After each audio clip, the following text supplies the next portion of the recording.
Hello and welcome to Young Minds Career Institute. Hope all you guys are doing well. So last class में हमने discuss कर लिया था classification of phylum arthropoda के बारे में, जहाँ पे हमने पूरे क्लासिफिकेशन को बहुत डिटेल में डिस्कस किया था। अगर आप मेरे चैनल पर नए हैं और पुराने वीडियो को अगर आपने तक नहीं देखा है तो आई अर्ज कि जरूर जाके एक बार जरूर वीडियो को देख लीजिए, सो दैट कि आप क्या है लिंक बहुत आसानी से स्टैब्लिश कर पाएंगे। ठीक है, आज के वीडियो में हम डिस्कस करने वाले हैं फाइलम मोलस्का के बारे में। यहाँ पे इस वीडियो में आज हम सिर्फ और सिर्फ डील करेंगे उसके जनरल कैरेक्टरिस्टिक्स के बारे में और क्लासिफिकेशन को डील करेंगे। नए वीडियो में जो दूसरा वीडियो होगा उसके अंदर इसके क्लासिफिकेशन के बारे में डील करेंगे। अगर आपको किसी भी टॉपिक से रिलेटेड कोई भी पर्सनल डाउट है या कोई क्वेश्चन समझ में नहीं आया है तो आप डायरेक्टली मुझे मेल कर सकते हैं। मेरी मेल आईडी यहाँ पे आपको मेंशन है, asisranjan@youngmindscareerinstitute.com। उसके बाद आप डायरेक्टली क्या कर सकते हैं, मेरे टेलीग्राम चैनल से जाके वहाँ से नोट्स डाउनलोड कर सकते हैं। और कोर्स के ज़्यादा डिटेल के लिए अगर आपको जानना है तो आप डायरेक्टली मेरे वेबसाइट को भी विजिट कर सकते हैं। वहाँ पे सारी कोर्स की डिटेल्स हमने बहुत अच्छे से डिस्क्राइब कर रखा है। तो डायरेक्टली टॉपिक के ऊपर आते हैं। तो आज की अगर हम बात करें जनरल कैरेक्टरिस्टिक्स ऑफ मोलस्का के बारे में, तो जनरली ये जो टर्म मोलस्का है, ठीक है, ये जो टर्म मोलस्का है इसको लिया गया था एक लैटिन वर्ड मॉलिस से। ठीक है, मॉलिस वर्ड से इसको ड्राइव किया था। मॉलिस का मतलब क्या होता है, सॉफ्ट बॉडीड, यानी एक ऐसा ऑर्गेनिज्म जिसका बॉडी सॉफ्ट है। बेसिकली जो मोलस्का जो वर्ड है वो लैटिन में वर्ड किया जाता था नट्स के लिए। ठीक है, ऐसे नट्स जो अंदर से सॉफ्ट होते हैं बट बाहर से हार्ड होते हैं, उनके लिए ये वर्ड जो मोलस्का है इसका यूज करना स्टार्ट किया गया था।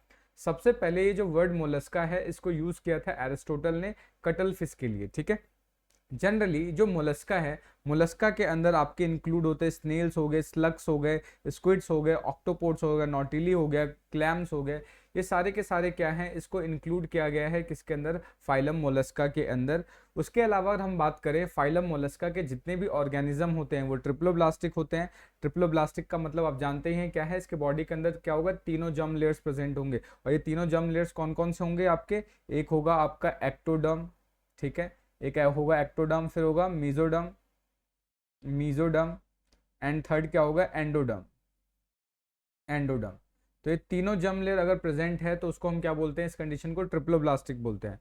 उसके बाद बॉडी किसकी कैसी है, बायलेटरल सिमेट्री शो करता है। बायलेटरल सिमेट्री का मतलब क्या है कि बॉडी को अगर मुझे दो इक्वल हाफ में डिवाइड करना है तो किसी एक पर्टिकुलर प्लेन से ही काटना पड़ेगा, तब जाके मैं उसको दो इक्वल हाफ में डिवाइड कर सकता हूँ। अदरवाइज हम उसको क्या कर सकते हैं, दो इक्वल हाफ में डिवाइड नहीं कर सकते। ठीक है, जनरली क्या है, बॉडी क्या है, बायलेटरल सिमेट्री है। लास्ट में क्या होगा, बॉडी के एंड में एनस मिलता है। ठीक है, यानी बॉडी की अगर हम बात करें एंडिंग क्या है, एनस से होता है। ठीक है, साथ के साथ बॉडी के अंदर आपको सिलोम कैविटी देखने को मिलता है। ऑल्दो सिलोम कैविटी क्या है, रिड्यूस हो चुका होता है और सिर्फ हमें पेरिकार्डियल साइनसेस की फॉर्म में या पेरिकार्डियल कैविटी की फॉर्म में ही देखने को मिलता है। पेरिकार्डियल हो गया या किडनी की कैविटी हो गया, इनकी कैविटी में ही ये सिलोम रिड्यूस हो चुका है, बट सिलोम होते हैं। ठीक है, साइजोसिलोम टाइप के स्ट्रक्चर इसके अंदर प्रेजेंट आपको देखने को मिल जाता है।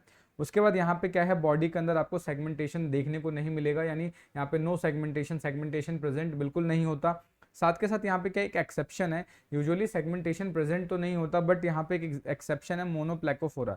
ये जो मोनोप्लेकोफोरा है इसके अंदर क्या है, आपको सेगमेंटेशन देखने को मिल सकता है। ठीक है, नेक्स्ट अगर हम बात करें, जनरली इनकी बॉडी के ऊपर सेल प्रेजेंट होता है। अगर सेल यानी ऊपर का जो टफ हार्ड वाला पार्ट है वो सेल प्रेजेंट होगा। ठीक है, सेल जनरली क्या है, सेल के जस्ट नीचे क्या होगा, वेंट्रल मस्कुलर फुट होगा, यानी शेल क्या है, अपर वाला जो रीजन है, आप यहाँ पे स्ट्रक्चर आप देख रहे हो, जो अपर वाला जो स्ट्रक्चर होता है उसको वो क्या होगा, वहाँ पे सेल होगा। और ये वेंट्रल वाला पार्ट यानी डोर्सल वाले रीजन में क्या होगा, शेल प्रेजेंट होगा। और वेंट्रल वाले रीजन में क्या प्रेजेंट होता है, फुट प्रेजेंट होता है। तो वेंट्रल रीजन में फुट प्रेजेंट होगा और डोर्सल रीजन में क्या होगा, आपका यहाँ पे शेल प्रेजेंट होता है। तो अगर आप चाहें तो यहाँ पे डायग्राम देख सकते हैं। ठीक है, नेक्स्ट अगर हम बात करें, जनरली ये जो फाइलम है मोलस्का, मोलस्का क्या है, ऑर्थोपोडा के बाद सेकंड लार्जेस्ट फाइलम है। ठीक है, इसको सेकंड लार्जेस्ट फाइलम क्यों बोलते हैं, बिकॉज इसके अंदर लगभग 84,978 स्पीसीज आपको देखने को मिल जाते हैं। तो नंबर्स के बेसिस पे अगर हम बात करें तो नंबर्स के बेसिस पे क्या है, जो फाइलम मोलस्का है ये क्या है, सेकंड लार्जेस्ट फाइलम कंसिडर किया जाता है आफ्टर ऑर्थोपोड्स। ठीक है, नेक्स्ट अगर हम बात करें, इसमें भी अगर हम बात करें मोलस्का के अंदर भी, अगर कंप्लीट मोलस्का के अंदर बात करें तो जो 3/4 है, यानी अगर 3/4 पार्ट की बात करें, जो 3/4 है, अगर बात करें हम 3/4 क्या प्रेजेंट होता है, गैस्ट्रोपोड्स होता है। यानी सबसे ज्यादा मोलस्का के अंदर भी क्या है, गैस्ट्रोपोड्स का अमाउंट क्या है, बहुत ज्यादा होता है। और लगभग इसकी लगभग 700 जेनरा प्रेजेंट होती है। जो कि मैंने ऑलरेडी यहाँ पे पीपीटी में मेंशन कर रखी है। होप आपको यहाँ पे चीज़ें समझ में आ रही होगी। अगर आपको नोट्स की टेंशन लेने की कोई ज़रूरत नहीं है, डायरेक्टली आप ये टेलीग्राम चैनल से डाउनलोड कर सकते हैं। और अगर आपको कोई पर्सनल डाउट आता है, कोई चीज़ समझ में नहीं आ रहा है, तो आप डायरेक्टली मुझे मेल भी कर सकते हैं। मेल आईडी मैंने आपको सबसे फर्स्ट पीपीटी में ही मेंशन कर दिया है, ठीक है। नेक्स्ट बात करते हैं। जनरली मोलस्का की बॉडी के ऊपर कोई भी यूनिफॉर्म प्लेन नहीं होता, यानी कोई ना तो यूनिफॉर्म प्लेन होता है, ना ही कोई स्पेसिफिक शेप होता है। ये क्या कर सकता है, इसका जो सबसे आउटर वाला पार्ट है उसको जनरली, अगर इवोल्यूशनरी ट्रेंड की बात करें, अगर हम इवोल्यूशनरी ट्रेंड की बात करें तो जनरली क्या है, हमें ऐसा देखा गया है कि जो मोलस्का है इसको हम प्लास्टिक मटेरियल भी बोल सकते हैं। क्यों प्लास्टिक मटेरियल बोल सकते हैं? क्योंकि जो इसका आउटर वाला एंड है, जो सबसे आउटलाइन है बॉडी का, ये आउटलाइन ऑफ द बॉडी क्या कर सकता है, चेंज कर सकता है। यानी जैसा हैबिटेट में जाएगा, जैसा इसको नीड होगा, उस हैबिटेट और उस अपने नीड के अकॉर्डिंग क्या है, ये अपने बॉडी को चेंज कर सकता है, ठीक है। तो ये क्या कर सकता है, अपने बॉडी को फ्रीली ऑल्टर कर सकता है। किसके बेसिस पे? न्यू हैबिटेट के बेसिस पे, या फिर इसको अगर किसी न्यू स्ट्रक्चर की रिक्वायरमेंट है उसके बेसिस पे क्या है, अपने बॉडी के स्ट्रक्चर्स को ये बदल सकता है, ठीक है। यूजुअली क्या है, जनरली जितने भी मेंबर्स होते हैं फाइलम मोलस्का के, वो सारे के सारे क्या होते हैं, स्लो मूविंग होते हैं, बहुत स्लो मूविंग करते हैं और एक पर्टिकुलर रीजन में ही कन्फाइंड रहते हैं, यानी एक पर्टिकुलर रीजन तक ही रहते हैं, ज़्यादा दूर तक नहीं जा पाते, ठीक है। और ये आपको इस सॉरी, ये एक पर्टिकुलर रीजन में ही कन्फाइंड होते हैं। उसके अलावा अगर हम बात करें यहाँ पर आपको organ system level of organisation देखने को मिलता है, यानी बॉडी ऑर्गेनाइजेशन कैसी है, यहाँ पे ऑर्गन सिस्टम लेवल की है, यानी यहाँ पे हर एक ऑर्गन सिस्टम प्रेजेंट होगा एक स्पेसिफिक फंक्शन को परफॉर्म करने के लिए, ठीक है। उसके बाद अगर हम बात करें यहाँ पे जो बॉडी है, इसके जो पूरा मोलस्का है, मोलस्का की बॉडी को 4 पार्ट में डिवाइड कर सकते हैं, head, mantle, foot and visceral mass, ठीक है। तो अगर यहाँ पर ये स्ट्रक्चर देखें, ये वाला जो रीजन है ये आपका क्या हो गया, हेड हो गया, ये क्या हो गया, हेड हो जाएगा, ठीक है। उसके बाद क्या है, अपर वाला जो रीजन है वो क्या हो गया, मेंटल हो गया। उसके बाद ये नीचे वाला जो रीजन है ये आपका फुट हो गया। और विसरल का मतलब क्या होता है, डेलिकेट, यानी बहुत जो डेलिकेटेड पार्ट होता है, वो जो इसके अंदर वाला जो स्ट्रक्चर आप देख रहे हो, ये सारा का सारा क्या है, आपका विसरल मास है। तो बॉडी को किसके किस में पार्ट में डिवाइड कर सकते हैं, हेड में हो गया, फुट में हो गया, विसरल मास में हो गया, मेंटल में हो गया। तो इन फॉर्म में डिवाइड कर सकते हैं, ठीक है। जनरली यहाँ पे सेल प्रेजेंट होता है, बॉडी के ऊपर शेल प्रेजेंट होगा, ठीक है। शेल कैसा हो सकता है, यूनिवॉल भी हो सकता है और बाइवॉल भी हो सकता है, ठीक है। और ये साथ के साथ जो शेल है, शेल बेसिकली करता क्या है, ये एक्सोस्केलेटन का फॉर्मेशन करता है। बट किसी किसी के अंदर ये क्या हो सकता है, इंटरनल भी फॉर्म कर सकता है। यूजुअली क्या करता है, एक्सोस्केलेटन का पार्ट बनाता है, बट समटाइम ये क्या है, इंटरनली भी देखने को मिलता है, या इंटरनल स्ट्रक्चर भी ये फॉर्म कर देता है, ठीक है। नेक्स्ट अगर हम बात करें, यहाँ पे सिलोम्स प्रेजेंट होता है, बट अगर हम सिलोम की बात करें तो सिलोम हाईली रिड्यूस हो जाता है, और रिड्यूस होकर सिर्फ और सिर्फ पेरिकार्डियल कैविटी, गोनाडल कैविटी और किडनी तक ही सीमित रह जाता है। यानी होता तो पूरा कैविटी है, बट धीरे धीरे रिड्यूस होकर क्या है, ये पेरिकार्डियल, गोनाडल और किडनी तक ही सीमित रह जाता है, ठीक है। नेक्स्ट अगर हम बात करें, यहाँ पे डाइजेस्टिव सिस्टम कंप्लीट होता है। डाइजेस्टिव सिस्टम का कंप्लीट का मतलब क्या होता है कि यहाँ पर एक ओपनिंग आपको माउथ की देखने को मिलेगी और दूसरी ओपनिंग किसकी देखने को मिलेगी, आपको एनस की देखने को मिलती है, ठीक है। तो यहाँ पे माउथ और एनस दोनों ही प्रेजेंट होता है, इसलिए डाइजेस्टिव सिस्टम कैसा होगा, कंप्लीट नेचर का होता है। साथ के साथ डाइजेस्टिव सिस्टम के अंदर आपको डाइजेस्टिव ग्लैंड्स देखने को मिलते हैं, जो कि डाइजेशन में हेल्प करते हैं, जैसे कि लिवर हो गया, या इसको हिपैटोपैंक्रियाज भी बोल सकते हैं, रेस्पिंग ऑर्गन हो सकता है, और रेडुला प्रेजेंट होगा, ठीक है। ये आपको याद रखना है, ठीक है, ये बहुत इंपॉर्टेंट चीज है। तो यहाँ पे क्या होगा, डाइजेस्टिव सिस्टम कैसा है आपका, कंप्लीट टाइप का है, ठीक है। कंप्लीट टाइप का क्या मतलब है कि माउथ और एनस दोनों ही प्रेजेंट होगा। उसके बाद जनरली यहाँ पे जो डाइजेस्टिव सिस्टम हो वो एक्स्ट्रा सेलुलर होता है। एक्स्ट्रा सेलुलर का मतलब डाइजेशन बॉडी के बाहर होता है या सेल के बाहर होता है, यानी जनरली अगर हम बात करें एक्स्ट्रा सेलुलर का मतलब क्या होता है, आउटसाइड द सेल। इसका मतलब क्या होगा, आउटसाइड द सेल, यानी डाइजेशन कहाँ होगा, सेल के बाहर होने वाला है, सेल के बाहर डाइजेशन होगा, ठीक है, एलिमेंट्री कैनाल के अंदर डाइजेशन होगा। नेक्स्ट अगर हम बात करें, जनरली मोलस्क, कुछ मोलस्क क्या होते हैं, हर्बीवोर्स होते हैं, और कुछ क्या होते हैं, कार्निवोर्स होते हैं, ठीक है। जनरली नेक्स्ट अगर हम बात करें तो अगर सर्कुलेटरी सिस्टम की बात करें यहाँ पर, तो सर्कुलेटरी सिस्टम कैसा होता है, क्लोज टाइप का होता है। क्लोज टाइप का मतलब क्या है कि अगर ब्लड का फ्लो आपके सिंपल ब्लड वेसल्स के अंदर ही होता है, ब्लड वेसल्स के बाहर नहीं होता, कि जो भी ब्लड आ रहा है, चाहे वो आपका ऑक्सीजनेटेड ब्लड हो या डीऑक्सीजनेटेड ब्लड हो, सारा का सारा क्या है, आपके सिंपल सा ब्लड वेसल्स के थ्रू ही फ्लो हो रहा है। तो उस तरीके के सर्कुलेटरी सिस्टम को हम क्या बोलते हैं, क्लोज सर्कुलेटरी सिस्टम बोलते हैं। लेकिन कुछ कुछ के अंदर हमें देखने को मिला है कि ये ब्लड को क्या करता है, ओपन साइनसेस या फिर बोल सकते हैं कैविटी के अंदर फिल कर देता है। जैसे ये डायग्राम आपने देखा यहाँ पे, ये जो डायग्राम बना रखा है मैंने यहाँ पे, ये हार्ट है, हार्ट से क्या होगा, यहाँ पे एओर्टा के थ्रू ब्लड आ रहा है और ब्लड आने के बाद ये कैविटी है जिसको हीमोसील बोलते हैं, इस कैविटी में ओपन कर रहा है और इस कैविटी से क्या है जितने भी इंटरनल ऑर्गन है वो डायरेक्टली ब्लड को ड्रॉ कर रहे हैं। फिर उसके बाद क्या होगा, यहाँ से डीऑक्सीजनेटेड ब्लड गिल्स के पास जाएगा जहाँ पे ऑक्सीजनेशन का प्रोसेस होता है and back to the heart, इस तरीके से आ जाता है। बट यूजुअली होता क्या है कि यहाँ पे कुछ कुछ में हीमोसिल देखने को मिलता है, अदरवाइज कुछ कुछ में क्या होगा डायरेक्टली यहाँ पे ये सारे के सारे आपस में कनेक्टेड होते हैं। बाहर में हीमोसिल या साइनसेस के अंदर जनरली क्या है ब्लड को ओपन करने की जरूरत या ब्लड को पोर करने की रिक्वायरमेंट नहीं होती है, ठीक है, ध्यान रखना है आपको। नेक्स्ट अगर हम बात करें, जनरली यहाँ पे जो हार्ट है वो आपको 3 चैम्बर देखने को मिल जाता है। 3 चैम्बर में क्या होगा, या 2 ऑरिकल होते हैं और एक वेंट्रिकल होता है, तो 2 ऑरिकल और एक वेंट्रिकल की वजह से क्या है 3 चैम्बर्ड हो जाएगा। बट किसी किसी के अंदर आपको 2 चैम्बर्ड भी देखने को मिल सकता है, यानी 1 ऑरिकल और 1 वेंट्रिकल देखने को मिल सकता है, ठीक है। उसके बाद यहाँ पे जो ब्लड होता है, जो यहाँ पे ब्लड की अगर बात करें, ब्लड के अंदर क्या होता है, अम्यूबोसाइट सेल्स प्रेजेंट होता है, साथ के साथ यहाँ पे बोल सकते हैं रेस्पिरेटरी पिगमेंट, ये जो हीमोसाइनिन है ये क्या है हमारा, ये हमारा रेस्पिरेटरी पिगमेंट है, ये रेस्पिरेटरी पिगमेंट है। और ये जो हीमोसाइनिन है ये बेसिकली क्या है, कॉपर कंटेनिंग ये कॉपर कंटेनिंग आपका पिगमेंट है। जैसे ह्यूमंस के अंदर हीमोग्लोबिन होता है जो कि आयरन कंटेनिंग होता है, वैसे यहाँ पे जो हीमोसाइनिन है वो क्या है, कॉपर कंटेनिंग पिगमेंट है, ठीक है। नेक्स्ट अगर हम बात करें, रेस्पिरेशन क्या हो सकता है, डायरेक्ट हो सकता है यानी सिंपल डिफ्यूजन के थ्रू, या गिल्स या लंग्स के थ्रू हो सकता है, या दोनों के थ्रू भी हो सकता है, ठीक है। नेक्स्ट अगर हम बात करें, जो मोलस्का के अंदर जो गिल्स होते हैं उन गिल्स को टिनिडिया बोलते हैं, ठीक है। टिनिडिया, सिनिडिया नहीं बोलेंगे, टिनिडिया सी साइलेंट होता है यहाँ पे, तो इसको टिनिडिया बोलते हैं। और इसका जो स्ट्रक्चर होता है वो इस तरीके से बना होता है जैसे कि बहुत सारे थिन फिलामेंट्स बोल सकते हैं, थिन फिलामेंट आपस में अरेंज होते हैं और वो एक कॉम्ब लाइक स्ट्रक्चर बनाते हैं। जैसे यहाँ पर ये स्ट्रक्चर देख रहे हो आप, ये क्या है, कॉम्ब लाइक स्ट्रक्चर यानी कंघी के जैसा स्ट्रक्चर बनाता है, तो इसलिए इसको टिनिडिया बोल रहे हैं, ठीक है। जनरली यहाँ पे एक्सक्रीशन के लिए क्या प्रेजेंट होता है, मेटानेफ्रीडिया प्रेजेंट होगा, यानी मेटानेफ्रीडिया के थ्रू यहाँ पर एक्सक्रीशन होता है, ठीक है। उसके बाद अगर हम बात करें यहाँ पे, जनरली जितने भी मोलस्क होते हैं वो मोस्टली एक्वेटिक होते हैं, ठीक है। कुछ टेरिस्ट्रियल होते हैं बट मोस्टली एक्वेटिक होते हैं, जिसकी वजह से क्या है एज अ एक्सक्रीटरी प्रोडक्ट ये अमोनिया रिलीज करते हैं। तो जब ये अमोनिया रिलीज करेंगे तो इसको क्या बोलेंगे, एमिनोटेलिक बोलेंगे, ठीक है।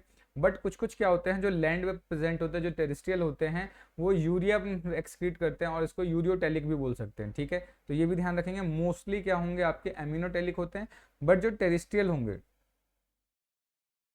जो टेरिस्ट्रियल होंगे वो क्या करते हैं, यूरिया रिलीज करते हैं, जिसकी वजह से यूरियोटेलिक इसको बोलेंगे, ठीक है। तो क्या हो सकते हैं, यूरियोटेलिक भी हो सकते हैं, ठीक है। नेक्स्ट अगर हम बात करें, जनरली क्या होता है कि जो ये नेफ्रीडिया है, नेफ्रीडिया क्या करते हैं, सर्कुलेटरी सिस्टम से वेस्ट को बाहर निकालते हैं और साथ के साथ क्या है, नेफ्रीडिया का जो नेफ्रीडिया है वो इन्वेजिनेट हो जाते हैं। नेफ्रीडियल वॉल्स क्या होते हैं, नेफ्रीडियल वॉल्स का काम होता है वो इन्वेजिनेट हो जाते हैं और अपने आप को एक फोल्डेड स्ट्रक्चर की फॉर्म में कन्वर्ट कर लेते हैं, जिससे कि सरफेस एरिया बढ़ सके। और जब सरफेस एरिया ज़्यादा हो जाएगा तो ये ट्यूबुलर सिक्रीशन में बहुत ज़्यादा हेल्प करता है। तो ये जनरली नेफ्रीडिया होता क्या है कि जितने भी मान लो ब्लड सर्कुलेटरी सिस्टम से जितना भी वेस्ट आया है उसको पिक करते हैं और ट्यूबुलर सिक्रीशन करवाने के लिए क्या करते हैं, अपने आप को नेफ्रीडिया इन्वेजिनेट करके फोल्ड कर लेता है, सो दैट कि एरिया इसका इंक्रीज हो जाए। एरिया इंक्रीज होगा तो ऑब्वियस सी बात है क्या होगा कि यहाँ पे सरफेस एरिया बढ़ रहा है तो ज़्यादा ट्यूबुलर सिक्रीशन में पार्टिसिपेट होगा, या बोल सकते हैं ज़्यादा अच्छा ट्यूबुलर सिक्रीशन होगा, ठीक है। नेक्स्ट अगर हम बात करें यहाँ पे नर्वस सिस्टम की, तो जनरली क्या होगा कि यहाँ पे जो नर्वस सिस्टम है वो आपका गैंग्लिनेटेड टाइप का होता है, नहीं यहाँ पे गैंग्लिया प्रेजेंट होगा और ये जितने भी गैंग्लिया है वो एंटीरियर एंड में ज़्यादा कंसंट्रेटेड होते हैं, ठीक है। तो यही मैंने लिखा है कि जितने भी यहाँ पे नर्वस सिस्टम की बात करें तो ये गैंग्लिनेटेड नर्वस सिस्टम होते हैं, गैंग्लिया प्रेजेंट होते हैं इसके अंदर। और अगर हम बात करें यहाँ पे गैंग्लिया प्रेजेंट होगा और गैंग्लिया की टेंडेंसी कैसी होगी कि ये एंटीरियर एंड में कंसंट्रेट हो, ठीक है। और जब ये गैंग्लिया एंटीरियर एंड में कंसंट्रेट होते हैं जिसकी वजह से ये क्या फॉर्म करते हैं, एक सर्कम एंट्रिक रिंग का फॉर्मेशन करते हैं, सर्कम एंट्रिक रिंग का फॉर्मेशन हो जाएगा यहाँ पे, ठीक है। उसके बाद यहाँ पे जो नर्वस सिस्टम है उसके अंदर गैंग्लिया कैसे होंगे, पेयर्ड होते हैं, साथ के साथ कनेक्टिव्स प्रेजेंट होंगे, साथ के साथ नर्व्स भी प्रेजेंट होते हैं, ठीक है। उसके बाद अगर हम बात करें यहाँ पे सेंस ऑर्गन्स की, बिकॉज क्या है कि बाहर से भी तो सेंसेशन चाहिए इनको, तो सेंस ऑर्गन्स की अगर हम बात करें तो सेंस ऑर्गन्स के अंदर क्या क्या इंक्लूड होगा, आई इंक्लूड होता है, स्टेटोसिस्ट होता है, स्टेटोसिस्ट बैलेंस के लिए होता है, ये बॉडी बैलेंस के लिए प्रेजेंट होता है स्टेटोसिस्ट। उसके अलावा कुछ अलग रिसेप्टर्स भी होते हैं जो कि टच, स्मेल और टेस्ट के लिए भी यहाँ पर प्रेजेंट होते हैं, ठीक है, ये आपको ध्यान रखना है। जनरली जितने भी मोलस्क होते हैं वो या तो डायोशियस हो सकते हैं, डायोशियस का मतलब क्या है, मेल और फीमेल रिप्रोडक्टिव ऑर्गन उनका अलग अलग होगा, या मोनोशियस भी हो सकते हैं, यानी कुछ कुछ मोनोशियस भी होते हैं, यानी उसके अंदर क्या है, एक ही बॉडी के अंदर मेल और फीमेल रिप्रोडक्टिव ऑर्गन प्रेजेंट होता है, ठीक है। जनरली यहाँ पे एक या दो गोनाड्स हो सकते हैं, ठीक है। उसके बाद क्या होता है, गोनोडक्ट्स होता है, और उसकी ओपनिंग कहाँ होगी, या तो रीनल डक्ट में होगी या डायरेक्टली बॉडी के बाहर हो जाती है। यानी गोनोडक्ट की जो ओपनिंग है वो क्या होगी, या तो रीनल डक्ट में होगी या डायरेक्टली वो बाहर हो सकती है, ठीक है। तो यहाँ पर अगर आप डायग्राम देखें तो डायग्राम के अंदर अगर मैंने यहाँ पे ये गोनड्स हैं, ठीक है, तो ये जो गोनोडक्ट की जो ओपनिंग है ये डायरेक्टली क्या हो सकती है, या तो सिंपल रीनल डक्ट में होगा या सिंपल बॉडी के बाहर हो जाएगा, ठीक है, ये ध्यान रखना है। उसके बाद जनरली ये पता ही है आपको कि जितने मोलस्क होते हैं मोस्टली एक्वेटिक होते हैं, कुछ कुछ टेरिस्ट्रियल भी होते हैं, ठीक है, ये आपको याद रखना है। नेक्स्ट अगर यहाँ पे बात करें, फर्टिलाइजेशन एक्सटर्नल भी हो सकता है, इंटरनल भी हो सकता है। एक्सटर्नल फर्टिलाइजेशन का मतलब क्या है, बॉडी के बाहर, और इंटरनल का मतलब क्या है, बॉडी के अंदर। अगर फर्टिलाइजेशन एक्सटर्नल है यानी क्या होगा, आउटसाइड द बॉडी, ये आपको याद रखना है, ये इसका आउटसाइड द बॉडी। अगर बॉडी के बाहर होता है, ठीक है, बॉडी के बाहर होगा तो उसको बोलेंगे एक्सटर्नल। इंटरनल का मतलब क्या होता है, inside the body, inside the body, body के अंदर अगर होता है तो, ठीक है। नेक्स्ट डेवलपमेंट क्या होगा, डायरेक्ट। अगर डेवलपमेंट डायरेक्ट है इसका मतलब कि लार्वल स्टेजेस इंक्लूड नहीं होंगे, और अगर डेवलपमेंट इनडायरेक्ट है तो लार्वल स्टेजेस भी इंक्लूड होंगे। डायरेक्ट का मतलब क्या है, नो लार्वल स्टेज, यहाँ का क्या होगा, नो लार्वल स्टेज, यहाँ पे कोई भी लार्वल स्टेज नहीं होगा।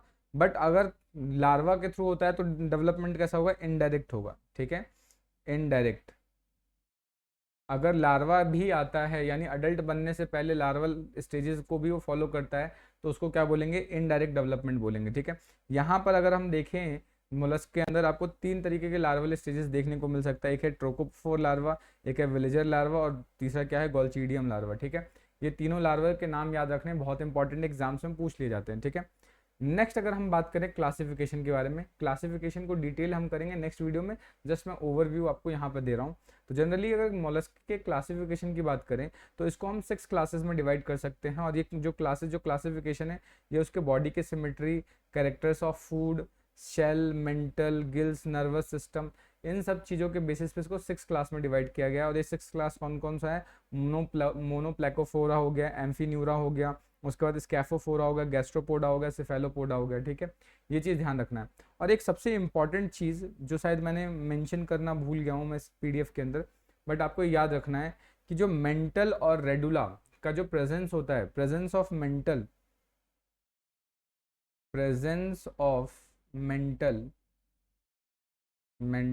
And radula is a unique character, ये आपको याद रखना है। अगर आपसे कोई पूछता है कि मोलस्का का यूनिक कैरेक्टर क्या है तो ये प्रेजेंस ऑफ मेंटल और रेडुला क्या होगा, ये यूनिक कैरेक्टर है, ठीक है। सो होप आपको वीडियो पसंद आई होगी, सारी चीज़ें क्लियर होंगी। अगर फिर भी कोई डाउट है, कोई टॉपिक समझ में नहीं आया है तो आप मुझे डायरेक्टली मेल भी कर सकते हैं, कमेंट भी कर सकते हैं। तो मिलते हैं नेक्स्ट वीडियो में, तब तक के लिए जय हिंद दोस्तों।